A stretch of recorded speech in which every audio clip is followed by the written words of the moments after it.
മറ്റം നിത്യസഹായ മാതാവിന്റെ തീർത്ഥകേന്ദ്രത്തിലെ തിരുനാൾ ആഘോഷത്തിന് തുടക്കമായി. വെള്ളി, ശനി, ഞായർ, തിങ്കൾ, ചൊവ്വ ദിവസങ്ങളിലായാണ് തീർത്ഥകേന്ദ്രത്തിലെ തിരുനാൾ ആഘോഷിക്കുന്നത്. തിരുനാൾ CCTV പ്രാദേശികം ചാനലിലൂടെ ശനി, ഞായർ ദിവസങ്ങളിൽ തത്സമയം സംപ്രേഷണം ചെയ്യും. വെള്ളിയാഴ്ച വൈകിട്ട് 5-ന് രാമനാഥപുരം രൂപതാ മെത്രാൻ മാർ പോൾ ആലപ്പാട്ടിന്റെ മുഖ്യ കാർമ്മികത്വത്തിൽ പ്രസുതേന്തി വാഴ്ചയും ദിവ്യബലിയും നടന്നു. തുടർന്ന് തീർത്ഥകേന്ദ്രത്തിന്റെ ദീപാലങ്കാരത്തിന്റെയും നിലപ്പന്തലിന്റെയും സ്വിച്ച് ഓൺ കർമ്മം ഗുരുവായൂർ ACP C. സുന്ദരൻ നിർവഹിച്ചു. 7:30-ന് തീർത്ഥകേന്ദ്രം അങ്കണത്തിൽ മ്യൂസിക് നൈറ്റ് അരങ്ങേറി. ശനിയാഴ്ച രാവിലെ 5:45-ന് ഇടവക ദേവാലയത്തിൽ നിന്ന് തീർത്ഥകേന്ദ്രത്തിലേക്ക് തിരിപ്രദക്ഷിണം നടക്കും.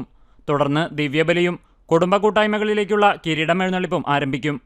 വൈകിട്ട് 5-ന് അതിരൂപത വികാരി ജനറൽ മോൺസിഞ്ഞോർ ജോസ് കോനിക്കര കിരീട സമർപ്പണം, ദിവ്യബലി എന്നീ തിരുകർമ്മങ്ങൾക്ക് കാർമ്മികത്വം വഹിക്കും.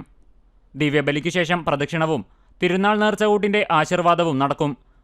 രാത്രി 10-ന് കുടുംബ കൂട്ടായ്മകളിൽ നിന്നുള്ള കിരീടം എഴുന്നള്ളിപ്പുകളുടെ സമാപനവും തേര് മത്സരം, ബാൻഡ് മത്സരം എന്നിവയും അരങ്ങേറും.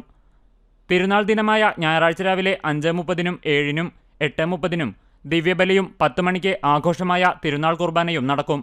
ലൂർദ് കത്തീഡ്രൽ സഹവികാരി ഫാദർ അനൂചാലിൽ മുഖ്യ കാർമ്മികനാകും. ഫാദർ ഡോക്ടർ അലക്സ് മരോട്ടിക്കൽ തിരുനാൾ സന്ദേശം നൽകും. വൈകിട്ട് 4-ന് തീർത്ഥകേന്ദ്രത്തിലും 6 മണിക്ക് ഇടവക ദേവാലയത്തിലും ദിവ്യബലി നടക്കും. ദിവ്യബലിക്ക് ശേഷം ഇടവക ദേവാലയത്തിൽ നിന്ന് തീർത്ഥകേന്ദ്രത്തിലേക്ക് ആഘോഷമായ കിരീടം എഴുന്നള്ളിപ്പും ഉണ്ടാകും. രാത്രി 9 മണിയോടെ തീർത്ഥകേന്ദ്രത്തിലെത്തി കിരീടമെഴുന്നള്ളിപ്പ് സമാപിച്ച ശേഷം മെഗാ ബാൻഡ് മേളം അരങ്ങേറും. തിങ്കളാഴ്ച രാവിലെ 7:30-ന് മരിച്ചവർക്ക് വേണ്ടിയുള്ള പ്രത്യേക ദിവ്യബലിയും ഒപ്പീസും നടക്കും.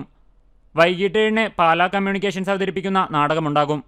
ചൊവ്വാഴ്ച വൈകിട്ട് 7-ന് തൃശൂർ കലാസദൻ ഓർക്കസ്ട്ര അവതരിപ്പിക്കുന്ന ഗാനമേളയോടെ തിരുനാൾ ആഘോഷത്തിന് സമാപനമാകും.